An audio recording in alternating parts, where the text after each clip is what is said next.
May ശരണം. ഓം നമോ ഭഗവതേ വാസുദേവായ. ഗുരവേ സർവലോകാനാം ഭിഷജേ ഭവരോഗിണാം നിധയേ സർവവിദ്യാനാം ദക്ഷിണാമൂർത്തയേ നമഃ. പീതാംബരം കരവിരാജിത ശംഖചക്രകൗമോദഗീ സരസിജം കരുണാസമുദ്രം രാധാസഹായമതിസുന്ദരമന്ദഹാസം വാതാലയേശമനിശം ഹൃദി ഭാവയാമി. ശ്രീ ഗുരുവായൂരപ്പാ ശരണം. ശ്രീകൃഷ്ണായ നമഃ. ഓം നമോ ഭഗവതേ വാസുദേവായ. അഥാത്രയത്രിംശത്തമോऽധ്യായ. ശ്രീശുക ഉവാച ഇത്തം ഭഗവതോ ഗോപ്യ ശ്രുത്വാ വാചസ്സുവേശലാ ജഹുർവിരഹജം താപം തദംഗോപജിതാശിഷാ തത്രാരഭത ഗോവിന്ദോ രാസക്രീഡാമനുവ്രതൈ സ്ത്രീരത്നൈരന്വിതപ്രീതൈരന്യോന്യ ബദ്ധബാഹുഭിः രാസോത്സവസംപ്രവൃത്തോ ഗോപീമണ്ഡലമണ്ഡിത യോഗേശ്വരേണ കൃഷ്ണേന താസാം മധ്യേ ദ്വയോർദ്വയോ പ്രവിഷ്ടേന ഗൃഹീതാനാം കണ്ഠേശ്വനികടം സ്ത്രിയാം യം മഞ്ഞേരൽനഭസ്താവൽ വിമാനശതസങ്കുലം ദിവൗകസാം സധാരാണാം ഔത്സുക്യാപഹൃതാത്മനാം തതോ ദുന്ദുഭയോ നേതുർനുപേതു പുഷ്പവൃഷ്ടയാ ജഗുർഗന്ധർവപദയ സസ്ത്രീകാസ്തദ്യശോമലം വലയാനാം നൂപുരാണാം കിങ്കിണീനാം ജയോഷിതാം സപ്രിയാണാം അഭൂച്ഛബ്ദസ്തുമുലോ രാസമണ്ഡലേ തത്രാദിശിശുഭേദാഭിർഭഗവാൻ ദേവകീസുധാ മധ്യേ മണീനാം ഹൈമാനാം മഹാമരഗതോ യഥാം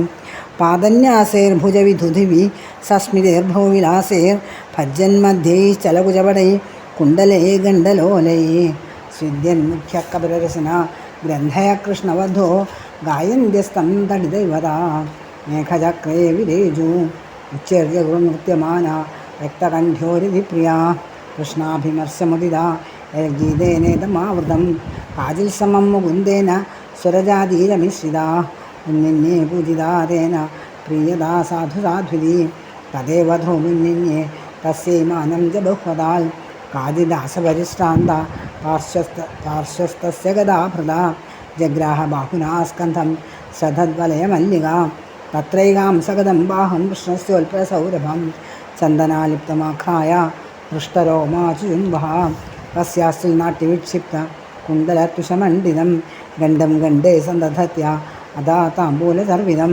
നൃത്യന്തീ ഗായതീ കാജിൽ കൂജന്നൂപുരമേഖലാം പാർശ്വസ്ഥാച്വഹസ്താബ്ജം ശാന്താധാസ്തനയോ ശിവം ഗോപ്യോ ലബ്ധ്വാച്യുതം കാന്തം ശ്രിയ ഏകാന്തവല്ലഭം ഗൃഹീതകണ്ഠസ്തദ്ദോർഭ്യാം ഗായന്ത്യസ്തം വിജാഹ്വിരേ കർണോൽപ്പലാളകവിടങ്കകപോലഘർമ്മവക്രശ്രിയോ വലയനൂപുരഘോഷവാദ്യൈ ഗോപ്യസമം ഭഗവതാ നമൃദുസ്വകേശാസ്രസ്തസ്രജോ ഭ്രമരഗായക രാസഗോഷ്ഠ്യാം ഏവം പരിഷ്വംഗകരാഭിമർശ സ്നിഗ്ധേഷ്ണോദമവിലാസഹാസൈ രമേ രമേശോ വ്രജസുന്ദരീഭിർ യഥാർഭഗസ്വപ്രതിബിംബവിഭ്രമാം തദംഗസംഗപ്രമുദാകുലേന്ദ്രിയ കേശാന്തുകൂലം കുജപട്ടികാം വാ നാഞ്ചപ്രതിവോഢുമലം വ്രജസ്ത്രിയോ വിശ്രസ്തമാലാഭരണാ കുരുധ്വാ കൃഷ്ണവിക്രീഡിതം വീക്ഷ്യ മുമുഹുഖേചരസ്ത്രിയാ കാമാർദിതാ ശശാങ്കശ്ച സഗണോ വിസ്മിതോ ഭവൽ കൃത്വാ താവന്തമാത്മാനം യാവദീർഘോപയോഷിതാ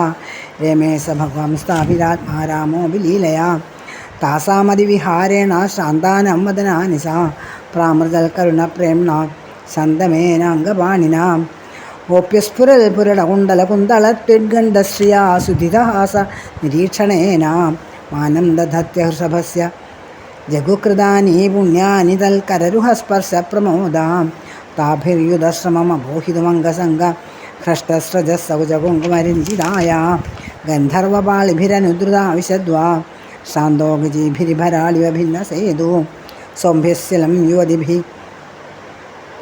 പരിഷിച്യമാന പ്രേംണേക്ഷിത പ്രഹസദീപിരിതസ്തദോംഗ വൈമാനികേ കുസുമവർഷിഭിരീഡ്യമാനോ രമേ സ്വയം സുരതിരത്ര ഗജേന്ദ്രലീല തതശ്ച കൃഷ്ണോപവനെ ജലസ്ഥലപ്രസൂനഗന്ധാൻലജുഷ്ടദിക്തടേ സചാരഭൃംഗപ്രമുദാഗണാവൃതോ യഥാമദച്യുദ്വിരദകരേണുഭിः ഏവം ശശാങ്കാം ശിവരാതിദാംശ സസത്യകാമോ നിരദാബലാഗണാ ശിശേവാത്മന്യവിരുദ്ധസൗരതാ സർവാസരൽക്കാവികധാരസാശ്രയാ രാജോവാച സംസ്ഥാപനായ ധർമ്മസ്യ പ്രസമായേതരസ്യ ച അവതീർണോ ഹി ഭഗവാൻ അംശേന ജഗദീശ്വര സകഥം ധർമ്മസേതൂനാം വക്താകർത്താഭിരക്ഷിത പ്രദീപമാചരൽ ബ്രഹ്മൻ വരദാരാഭിമർശനം ആപ്തകാമോ ഇതുപതി കൃതവാൻ വൈ ജുഗുപ്സിതം കിമഭിപ്രായ ഏതം ന സംശയം ചിന്തി സുഹൃതാം.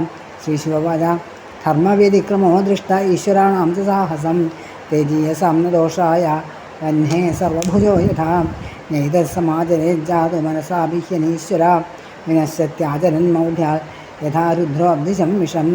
ഈശ്വരാണാം വജഃസത്യം തഥൈവാചരിതം ക്വചിൽ തേഷാം യസ്വജോ യുക്തം ബുദ്ധിമാം സ്ഥൽസമാചരേൽ കുശലാചരിതേനേഷമിഹ സ്വാർത്ഥോ ന വിദ്യതേ വിപര്യേണവാനർത്ഥോ നിരഹങ്കാരിണാം പ്രഭോ കിമുദാഖിലസത്വാനാം ദിദ്യം മർത്യദിവൗകസാം ഈശിതുശ്ചേസിതവ്യാനാം കുശലാകുശലാന്വയാ യൽപാദപങ്കജപരാഗനിഷേവതൃപ്ത യോഗപ്രഭാവവിദ്യുതാഖില കർമ്മബന്ധാ സ്വൈരം ചരന്തി മുനിയോപി നഹ്യമാന തസ്യേച്ഛാത്തവപുഷകുതൈവ ബന്ധാ ഗോപീനാം തൽപദീനാം ച സർവേഷാമേവ ദേഹിനാം യോന്തശ്ചരതി സോധ്യക്ഷ ക്രീഡനേ നേഹദേഹഭാഗ് അനുഗ്രഹായ ഭൂതാനാം മാനുഷം ദേഹമാസ്ഥിത ഭജതേ താദൃശീ ക്രീഡായ ശ്രുത്വാ തൽപരോ ഭവേൽ നാസൂയൻ ഖലു കൃഷ്ണായ മോഹിതാസ്തസ്യ മായയാ മന്യമാനാസു പാർശ്വസ്ഥാൻ സ്വാൻ സ്വാൻ ദാരാൻ വ്രജൗകസാം ബ്രഹ്മരാത്രൗ പാവൃത്തെ വാസുദേവാനുമോദിതാ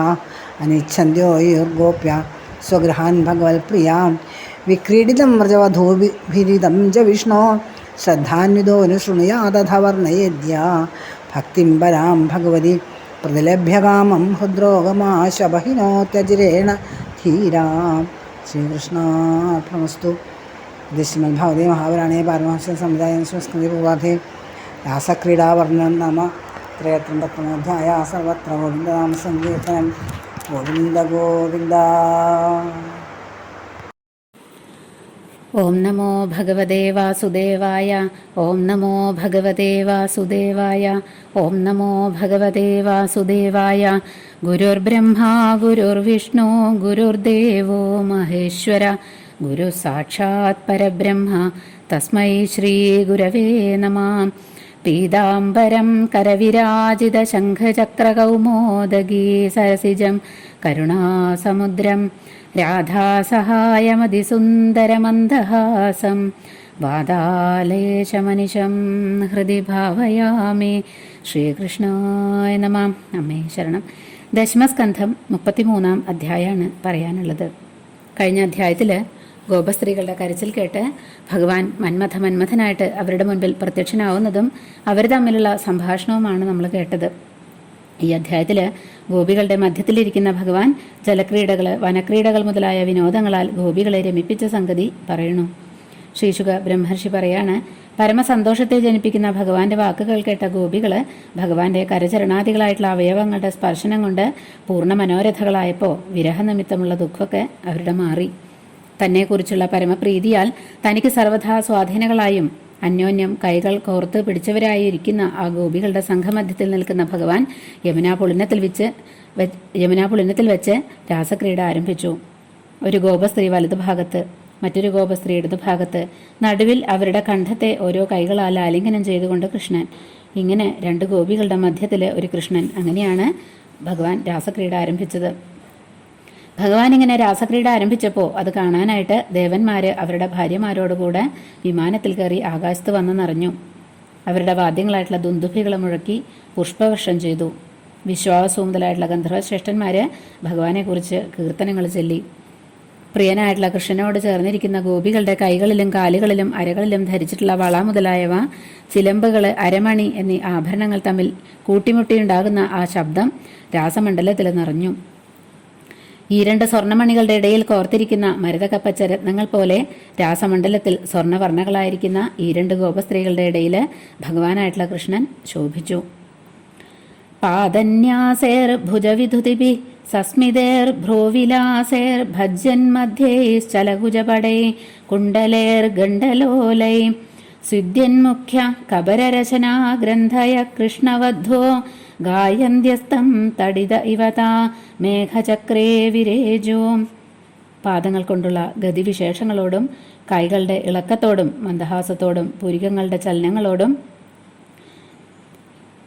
പൊട്ടിപ്പോകുമെന്ന് തോന്നുന്ന മധ്യഭാഗത്തോടും കുജങ്ങളോടും വസ്ത്രങ്ങളോടും കവിൾത്തടങ്ങളിൽ ആടുന്ന കർണാഭരണങ്ങളോടും വിയർപ്പ് തുള്ളികൾ ധരിച്ചിട്ടുള്ള മുഖങ്ങളോട് കൂടിയവരായും തലമുടികളും അരഞ്ഞാണുകളും മുറുകെ കെട്ടിയിരിക്കുന്നവരായും കൃഷ്ണനെക്കുറിച്ച് പാടുന്നവരുമായിരിക്കുന്ന ആ കൃഷ്ണവധുക്കള് മേഘങ്ങളുടെ കൂട്ടത്തിലുള്ള മിന്നലുകൾ എന്ന പോലെ വിരാജിച്ചു. കൃഷ്ണന്റെ മനസ്സിൽ തങ്ങളെക്കുറിച്ച് രതി ഉൽപ്പാദിപ്പിക്കുന്ന വിഷയത്തിൽ താല്പര്യത്തോടു കൂടിയവരായിട്ടുള്ള ആ ഗോപികള് ഭഗവാന്റെ അംഗസംഗ നിമിത്തം സർവ്വസന്താപവും നശിച്ച് പരമസന്തോഷത്തോടുകൂടെ അത്യുച്ചത്തിൽ ഗാനം ചെയ്തു. അവരുടെ ഗാനം ഈ ലോകം മുഴുവനും വ്യാപിച്ചു. ഒരു ഗോപസ്ത്രീ ഭഗവാനോടൊരുമിച്ച് സ്വരം പാടാൻ തുടങ്ങി. കൃഷ്ണൻ ആദ്യം പാടിയതിനു ശേഷം കൃഷ്ണനേക്കാൾ ഉച്ചത്തിൽ ആ ഗോപിക പാടി. ഭഗവാൻ അത് കേട്ട് സന്തോഷിച്ച് ഏറ്റവും നന്നായി എന്ന് പറഞ്ഞ് അവളെ മാനിച്ചു. അപ്പോൾ വേറൊരു ഗോപി അതിനേക്കാൾ ഉച്ചത്തിൽ പാടി. അപ്പോൾ ഭഗവാൻ പറഞ്ഞു, നീ തന്നെയാണ് ഗാനത്തിൻ്റെ മർമ്മം അറിഞ്ഞവൾ എന്ന് പറഞ്ഞ് അവളെ അഭിനന്ദിച്ചു. വേറൊരു ഗോപസ്ത്രീയുടെ കൈവളകൾ ഊരി വീഴാൻ തുടങ്ങി. തലമുടിക്കെട്ട് അഴിഞ്ഞു. ചൂടിയിട്ടുള്ള മല്ലികപ്പൂക്കളൊക്കെ ഉതിർന്നു വീണു. അപ്പോൾ ആ ഗോപസ്ത്രീ ഭഗവാന്റെ തോളിൽ ഒരു കൈകൊണ്ട് പിടിച്ച് മുഖം ചെരിച്ചു വെച്ച് വിശ്രമിച്ചു. വേറൊരു ഗോപസ്ത്രീ അവളുടെ കഴുത്തിൽ വെച്ചിട്ടുള്ള ഭഗവാന്റെ കൈകളെ ചുംബിച്ചു. ഭഗവാന്റെ കൈയിന് സ്വതേ തന്നെ താമരപ്പൂവിൽ നിന്നും പുറപ്പെടുന്നതിനേക്കാൾ മനോഹര സൗരഭ്യമുണ്ട്. അതിനു പുറമെ ചന്ദനവും ലേപനം ചെയ്തിട്ടുണ്ട്. അങ്ങനെയുള്ള ആ ഭഗവാന്റെ കൈ ആഘ്രാണിച്ചപ്പോൾ അവളുടെ ശരീരം മുഴുവൻ രോമാഞ്ചം വ്യാപിച്ചു. അങ്ങനെ അവൾ ആ ഭഗവാന്റെ കൈകളെ ചുംബിച്ചു. വേറൊരു ഗോപസ്ത്രീ ഇളകിക്കൊണ്ടിരിക്കുന്ന കർണാഭരണങ്ങളാലും സ്വതേ തന്നെയുള്ള കാന്തിവിശേഷത്താലും അതിമനോഹരമായിട്ടുള്ള കവിൾത്തടത്തെ ക്ഷീണിച്ചിരിക്കുന്നതിനാൽ വിശ്രമിക്കാൻ വേണ്ടിയിട്ടെന്ന വ്യാജേന കൃഷ്ണന്റെ കവിൾത്തടത്തോട് യോജിപ്പിച്ചു വെച്ചു. അപ്പം ഭഗവാൻ അവളെ അനുഗ്രഹിക്കാനായിട്ട് തൻ്റെ മുഖത്തിലുള്ള താമ്പൂലരസത്തെ അവൾക്ക് നൽകി. കാലുകളിൽ ധരിച്ചിരിക്കുന്ന ചിലമ്പുകളും അരയിൽ ധരിച്ചിരിക്കുന്ന ഒടിയാണത്തിലുള്ള മണികളും ശബ്ദിക്കത്തക്ക വിധം വിലാസഗതിയോടെ സഞ്ചരിച്ചും പാടിയും കൊണ്ടിരുന്ന ഒരു ഗോപസ്ത്രീ ക്ഷീണം തീർക്കാനായിട്ട് തൻ്റെ അരികത്ത് നിൽക്കുന്ന ഭഗവാന്റെ ശീതളമായിട്ടുള്ള കൈകളെ തൻ്റെ സ്ഥലങ്ങളിൽ വെച്ചു. ശ്രീദേവിയുടെ പ്രാണവല്ലഭനായിട്ടുള്ള ശ്രീകൃഷ്ണനെ ഭർത്താവായി ലഭിച്ച ഗോപികള് കാന്തന്റെ കരപല്ലവങ്ങളാൽ ആലിംഗനം ചെയ്യപ്പെട്ടവരായി പ്രിയവല്ലഭനായിട്ടുള്ള ഭഗവാനെ ആനന്ദിപ്പിക്കുവാൻ പാട്ടുപാടി. എന്നിട്ട് അവരുടെ ഇഷ്ടം പോലെ പലവിധത്തിൽ ക്രീഡിച്ചു. കർണങ്ങളിൽ ധരിച്ചിരിക്കുന്ന നീലതാമര പൂക്കൾ കൊണ്ടും നർത്തന ഗതിവേഗത്താൽ അഴിഞ്ഞു വീണിരിക്കുന്ന കുടില കുന്തളങ്ങളാൽ അലങ്കരിക്കപ്പെട്ട കവിൾത്തടങ്ങളെ കൊണ്ടും ശ്രമാധിക്യത്താൽ മുത്തുമണികൾ പോലെ പൊടിഞ്ഞിട്ടുള്ള വിയർപ്പ് തുള്ളികൾ കൊണ്ടും ഗോപികളുടെ മുഖശ്രീ ഏറ്റവും ശോഭിച്ചു. നർത്തനാവസരത്തിൽ ഇളകുന്ന കൈവളകളിൽ നിന്നും കാൽച്ചിലമ്പുകളിൽ നിന്നും അരമണികളിൽ നിന്നും പുറപ്പെടുന്ന മനോഹര ശബ്ദങ്ങൾ വാദ്യങ്ങൾ എന്ന പോലെ മുഴങ്ങിക്കൊണ്ടിരുന്നു. പൂമാലയുടെ സൗരഭ്യത്താൽ ആകർഷിക്കപ്പെട്ട വണ്ടിൻകൂട്ടങ്ങൾ മുരണ്ടുകൊണ്ട് 4 ഭാഗത്തും പറക്കുന്നതുകൊണ്ട് അവ തന്നെ പാട്ടുകാരുടെ സ്ഥാനം സ്വീകരിച്ചു. ഇങ്ങനെ കൊട്ടും പാട്ടും നിറഞ്ഞിരിക്കുന്ന രംഗസ്ഥലത്തിൽ ഭഗവാനോടൊപ്പം ഗോപികൾ നർത്തനം ചെയ്തു.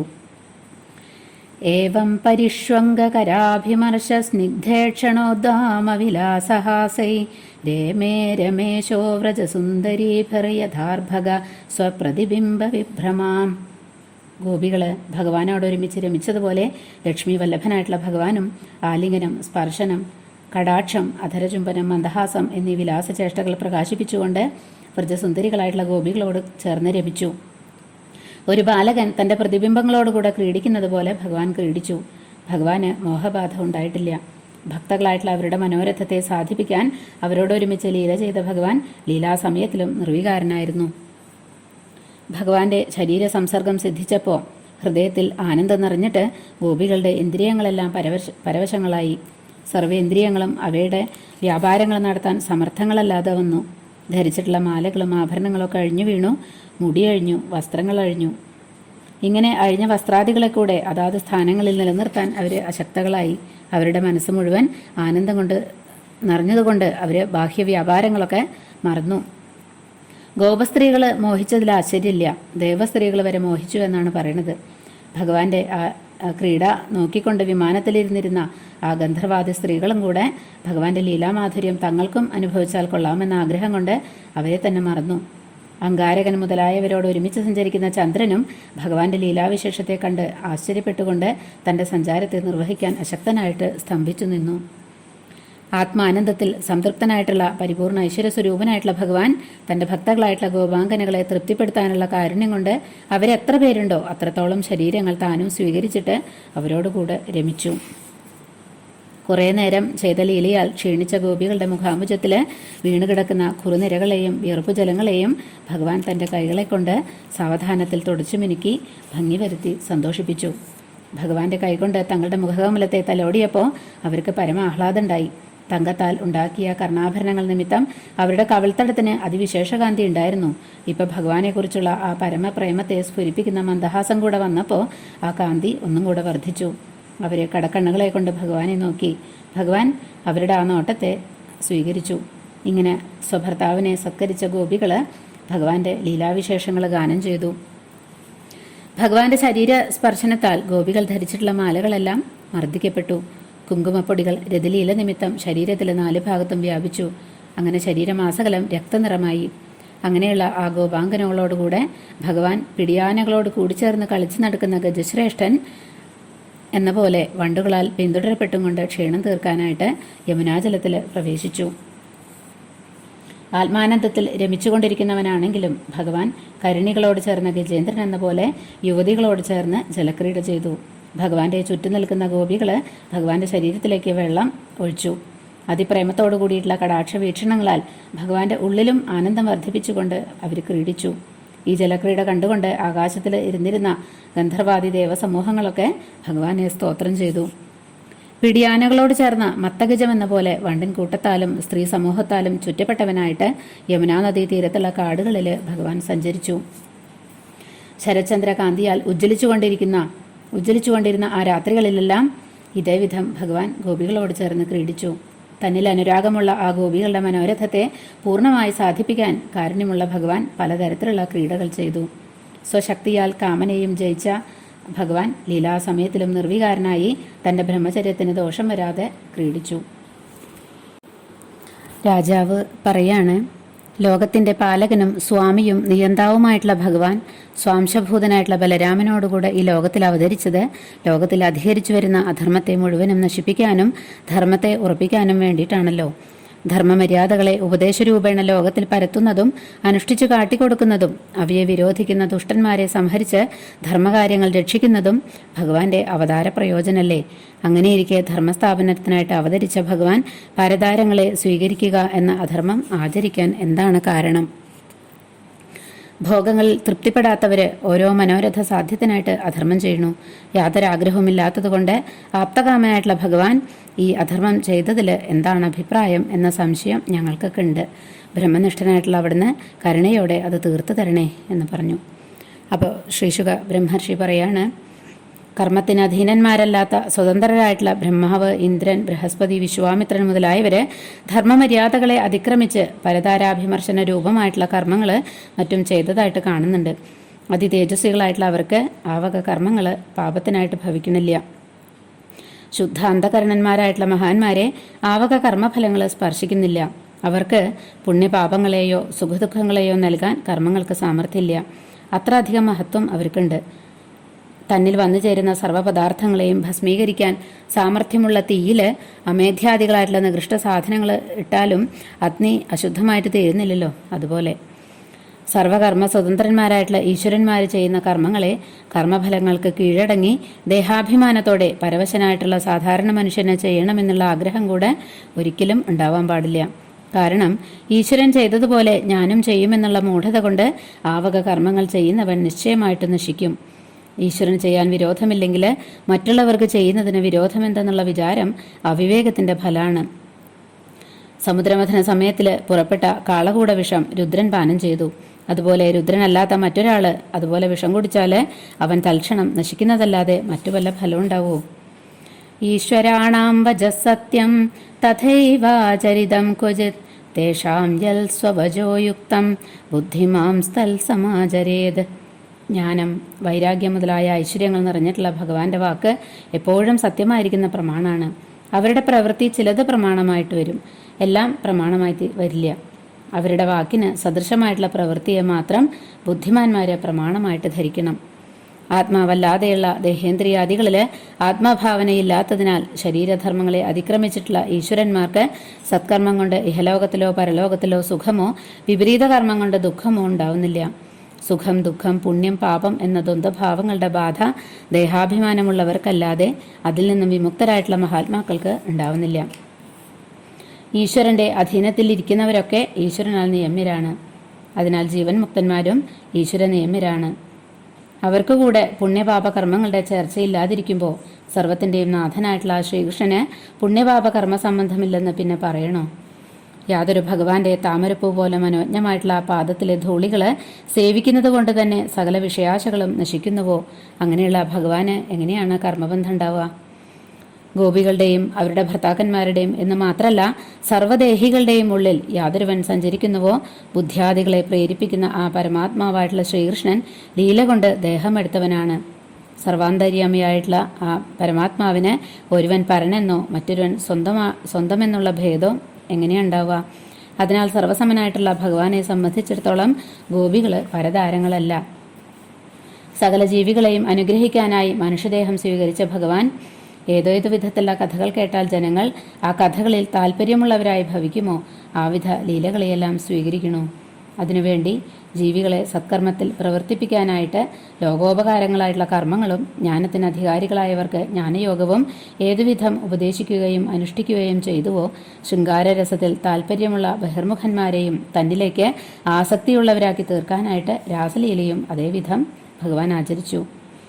ഭഗവാന്റെ മായാശക്തിയാൽ മോഹിപ്പിക്കപ്പെട്ട ഗോപന്മാര് അവരുടെ ഭാര്യമാരെല്ലാം അവരവരുടെ അരികത്ത് തന്നെ ഇരിക്കുന്നുണ്ടെന്നുള്ള വിചാരമുള്ളവരായിരുന്നു. അതുകൊണ്ട് അവര് കൃഷ്ണനെക്കുറിച്ച് അവർക്ക് നിന്ദാഭാവം ഉണ്ടായില്ല. ഇങ്ങനെ ക്രീഡിച്ചുകൊണ്ടിരുന്ന ഗോപികള് ബ്രാഹ്മമുഹൂർത്തത്തില് ഭഗവാന്റെ അനുമോദനവും ആജ്ഞയും അനുസരിച്ച് സ്വഭവനങ്ങളിലേക്ക് പോയി. ഭഗവാനെ വിട്ടുപിരിയാൻ ഇച്ഛയില്ല എങ്കിലും അവര് ഭഗവാന്റെ വാക്ക് കേട്ട് ഗൃഹത്തിലേക്ക് തിരിച്ചുപോയി. വിക്രീഡിതം വ്രജവധൂഭിരിദഞ്ച വിഷ്ണോ ശ്രദ്ധാന്യുതോനുശൃണുയാദഥ വർണ്ണയേത്യ ഭക്തിം പരാം ഭഗവതി പ്രതിലഭ്യകാമം ഹൃദ്രോഗമാശ്വബഹിനോത്യജിരേണ ധീരാം. രാസക്രീഡ കേൾക്കുന്നതും വായിക്കുന്നതുകൊണ്ടുള്ള ഫലമാണ് പറയണത്. ഭഗവാൻ ശ്രീ വാസുദേവൻ ഗോപസ്ത്രീകളോട് ചേർന്ന് നടത്തിയ ഈ രാസക്രീഡ ഏതൊരുവൻ ശ്രദ്ധായുക്തനായി കേൾക്കുകയോ അന്യർക്ക് വർണ്ണിച്ചു കേൾപ്പിക്കുകയോ ചെയ്യുന്നുവോ അവന് ഭഗവാനില് പരമഭക്തി ജനിക്കുകയും ഹൃദയത്തിൽ അനർത്ഥരൂപമായിട്ടുള്ള കാമത്തെ ഉപേക്ഷിക്കാൻ സാധിക്കുകയും ചെയ്യും എന്ന് പറഞ്ഞുകൊണ്ടാണ് ഈ അധ്യായം അവസാനിപ്പിച്ചിട്ടുള്ളത്. നമുക്കും ആ കാമാദി വികാരങ്ങളിൽ നിന്നും മോചനം നേടാനായിട്ട് ആ ഭഗവാന്റെ പാതാരവിന്ദങ്ങളെ തന്നെ ആശ്രയിക്കാം. എൻ്റെ എല്ലാ വാക്കുകളും ആ ഭഗവത് പാദങ്ങളിൽ സമർപ്പിക്കണു. സർവം ശ്രീകൃഷ്ണാർപ്പണമസ്തു. സർവത്ര ഗോവിന്ദനാമ സങ്കീർത്തനം. ഗോവിന്ദ ഗോവിന്ദ.